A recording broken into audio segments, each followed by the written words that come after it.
What could you do to improve yourself? If you don't organize yourself properly, you'll pay for it, and in a big way, and so will the people around you.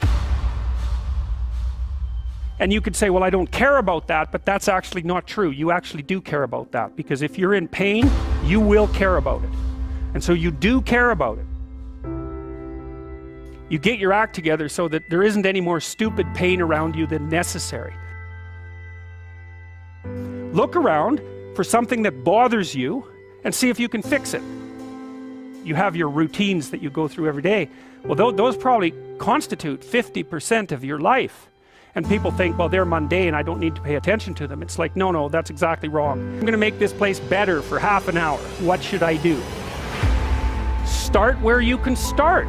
You know, if something announces itself to you, which is a strange way of thinking about it, as in need of repair, that you could repair, then hey, fix it.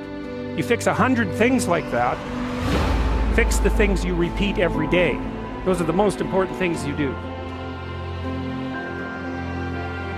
As soon as you give it a name, a genuine aim, it'll reconfigure the world in keeping with that aim.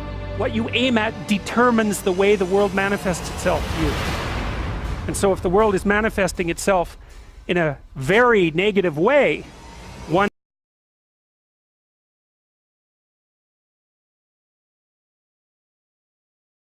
my own ideal doesn't have to be one that someone puts on you. Where am I less than I should be? Where am I bitter? Where am I making the world a worse place than it has to be? Like, you ask yourself those questions, you'll be in for a big shock. Stop saying things that make you weak. Stop telling lies that you know to be lies. Stop doing things you know to be useless and counterproductive. Aim high, adopt some responsibility, and then see what the hell happens.